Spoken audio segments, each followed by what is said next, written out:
Hello everybody, today we have got a casual mono green Saproling deck, a Thallid deck we can say.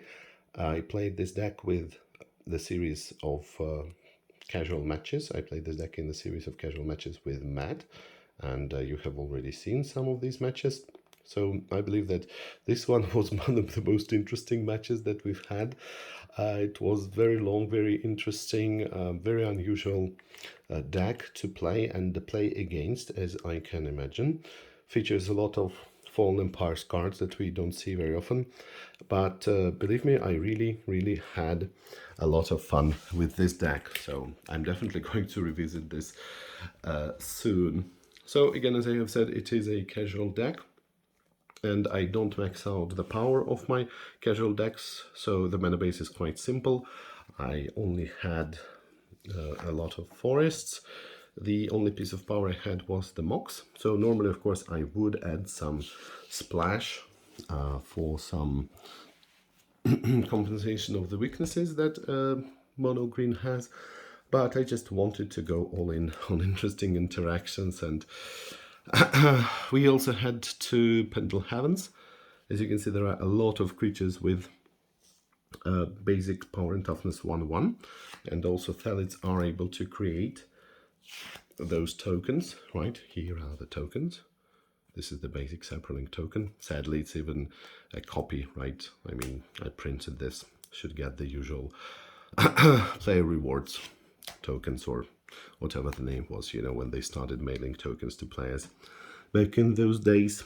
So anyway, a Thallid is a basic creature, right? This gets me every time. 4 different art in one set, and it's not that they're different. I mean, they're even by different artists that they're completely different. It's not like Mishra's factories or strip mines, which are still recognizable.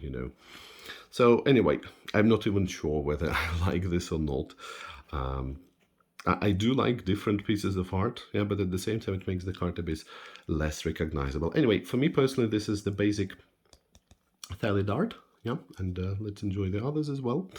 So what does a basic Thalid, a basic fungus do? Whoa, creepy. So what they do is during your upkeep, you put a counter on them, a spore counter. It's a mandatory ability. And for removing 3 spore counters and not paying any mana, you can put a Saproling token into play. This is the basic ability, but some of them have different abilities. So how good is that? Of course, it's very slow, as you understand. It doesn't really pose a big threat, but let's remember that in old school Magic, tokens are quite valued. So you remember the Hive, you remember Serpent Generator, right? These tokens, even though they do have some extra abilities, these are not very cheap, right? So Fallen Empires, I think, actually started to change that. They had those white spell, which created 4 tokens for 6 mana. Yeah, they probably started to realize that tokens shouldn't be that expensive to be playable, so that's nice. Next is Elvish Farmer. Elvish Farmer is a really interesting case. It is a reserved list card, and for a very long time it was the most expensive card of Fallen Empires.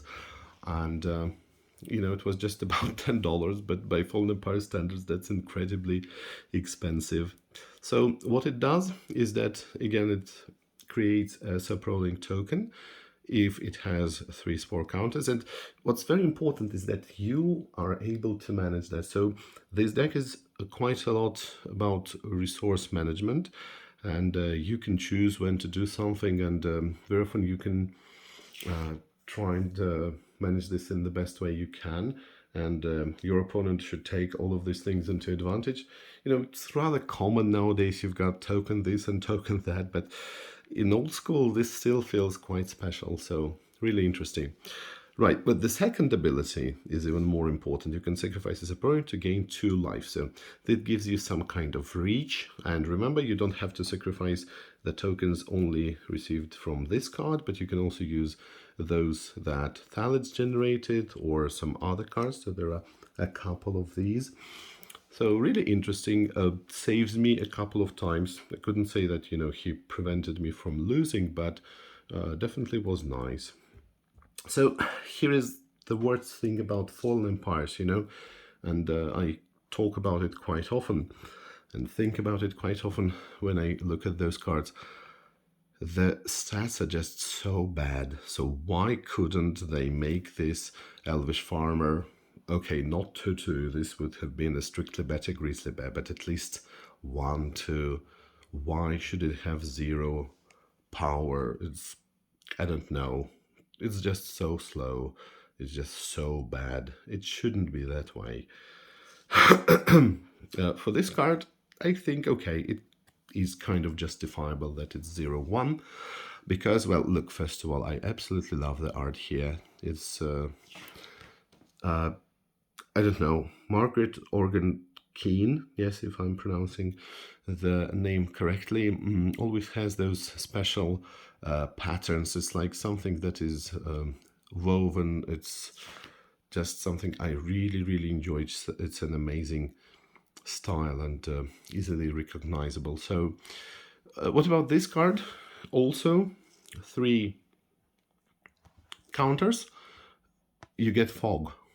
Now that's interesting because imagine what we can do. We can have 3 spore flowers, and this essentially means that we get fog every turn, right? Put a counter, put 2 counters, put 3 counters, fog. Next turn, 2 counters, 3 counters, fog, 1 counter here. So I had situations like this, but actually there is a much better way of having an infinite supply of fog. That is, of course, if this card is not destroyed. So it's all very easy to concoct all of these plans, but of course removal is a thing. That's why this is not really a competitive deck. So next one of Thallids is Thallid Devorah, actually. What he does is, again, he has the same ability, but at least he has a decent body. Yes, 2/2 for 3 mana. I think super powerful. It's just like some Tarmogoyf by Fallen Empire standards. And what's interesting is that he has got this ability, sacrifice his opponent to give him +1/+2 until end of turn. So of course they had to use those weird counter +1/+3, or I don't know, get +3 -2. So those weird things. But at the same time, I think that's actually fair. That's better than +1/+1. Again, I think that's generous by standards of Fallen Empires. But, 2 toughness, it's not terrible. So what's good about it is that, again, you can be sitting with the whole army of Thallids. You can have a lot of counters on your cards, and, at any time you can just attack and your opponent doesn't know what to expect. You might be able to swing for quite a lot if you sacrifice a lot of Saproling tokens to this guy. And again, let's take a look. Yeah, this one actually has only 1 art because this card is a rare. So rares, as far as I remember, in Fallen Empires don't have different arts. Yeah, same is true for the farmer and a spore flower. So there is also Thorn Thallid. Now, Thorn Thallid was a very pleasant surprise. Thorn Thallid, terrible. Let's take a look at another piece of art. Yeah, this one is probably the one that I like the most. This one is again, oh, creepy. Very strange Thallids here. Anyway, so again, put a spore counter during your upkeep, remove 3 counters to deal 1 damage to any target. How cool is that? Direct damage from green cards. You don't see this very often. So, of course, this is rather slow, but then again, there is the most important card, and yeah, I can't wait to show it to you in case you haven't understood yet what I'm referring to.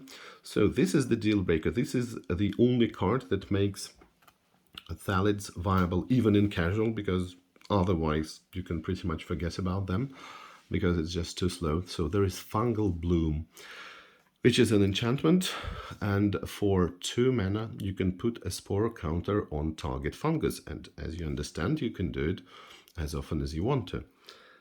What does it mean? It means that you get a spore flower and fungal bloom into play. And for 4 mana, you can have your fog every turn. It means that you can pay 4 mana and pump your guys, for example, like this, yeah, by creating a token and sacrificing it. Or you can pay 4 mana and shoot for 1 damage.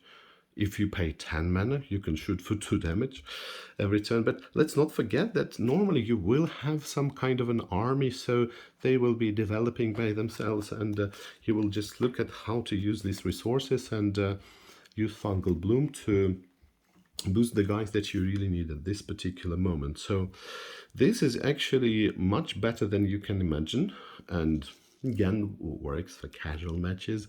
There's always this disclaimer, but trust me, it is really nice. And of course, that's #1 target for your opponent. Sadly, there aren't many other enchantments or artifacts, so this will be a removal magnet very often, but still, it is a really nice, solid card, and highly recommended in case you want to play Thallids.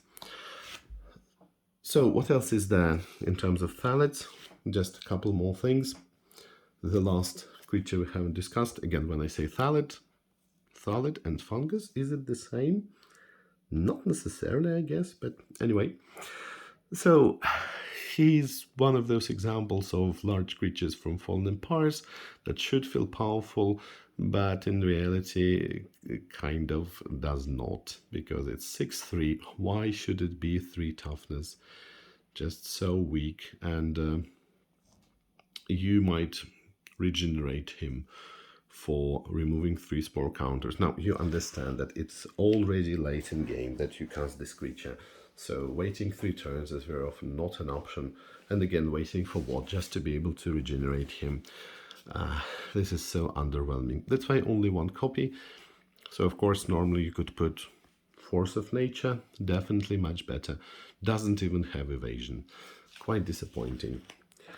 And one last thing that deals with Thallids, or Saprolings, let's say so, is this one, Night Soil. So Night Soil is an enchantment that makes use of some other resource. That's quite important because you don't see this very often in old school magic, that you're able to use some extra resources.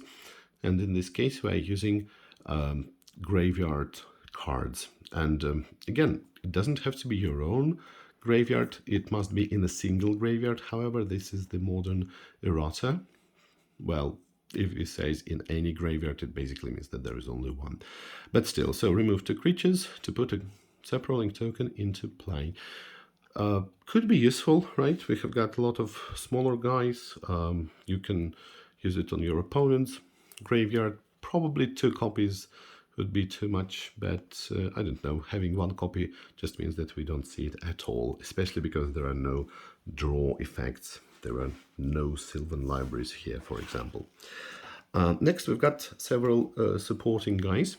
One of them is Nail Silvan. And as you understand, I love him for his regeneration ability. Again, this deck usually is supposed to be running on long distance. So we have got 4 mana to regenerate a creature. Always feels like an overkill to me. Oh, creepy. Again, this deck is full of creepy creatures. But, 3 mana, that's normal, right, for 2/2, but 4 mana to regenerate.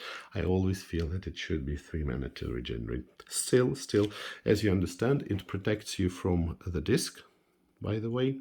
It gives you some nice blockers, right, or even attackers could be regenerated in case you want to prevent them from being destroyed. So a really nice card. It's one of those underrated cards in my opinion.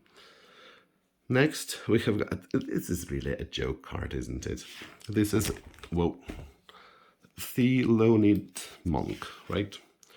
And as you can understand, this is basically a pun or a tribute, if you want to Thelonious Monk, if I'm pronouncing his name correctly, jazz musician. So it's not a coincidence for sure, certainly not.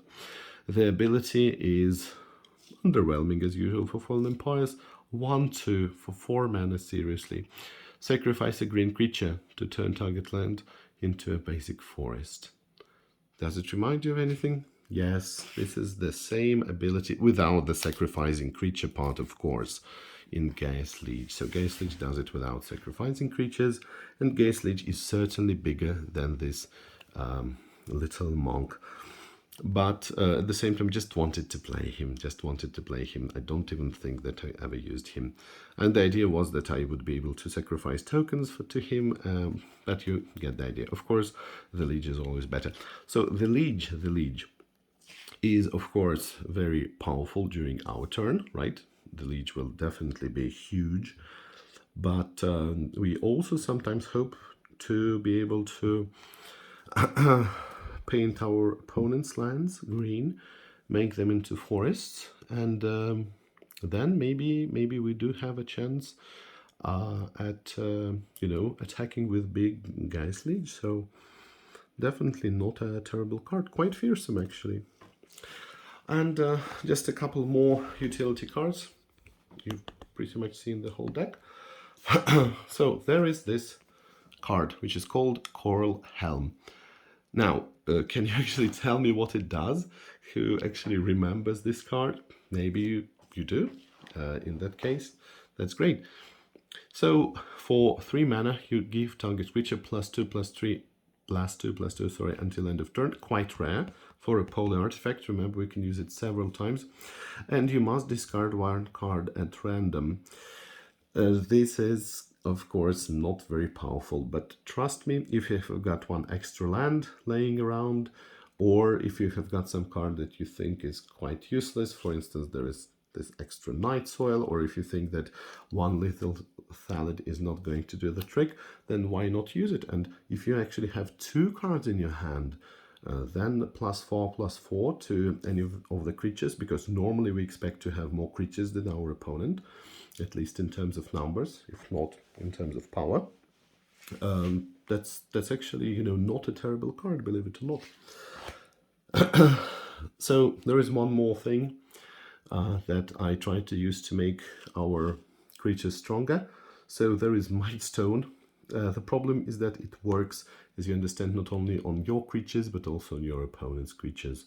So all attacking creatures gain +1/+0. And of course, we normally expect to have more creatures than our opponent, so this card doesn't have to be, 100% symmetric.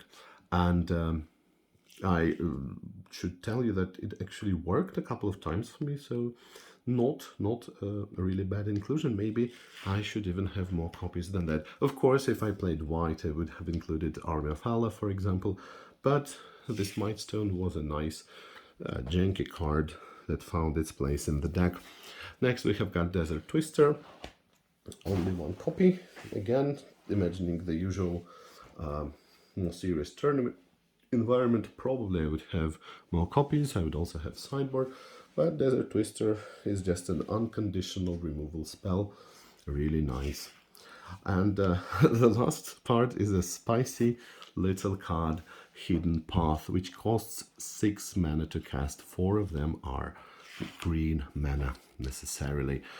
A really unusual card. I believe that not everybody is even aware of its existence, and to me it very often felt like a kind of a cycle. I felt that this card is a part of a cycle, but of course it's not. There is the cycle of cards in Legends, which are enchantments that make creatures lose something walk, right?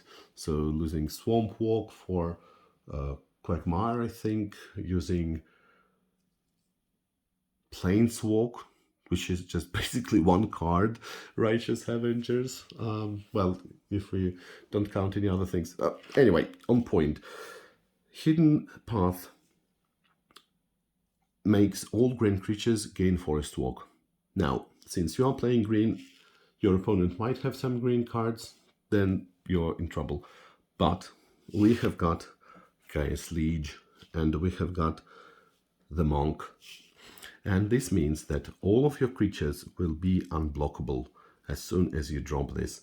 And trust me, this can happen, and this feels incredibly powerful.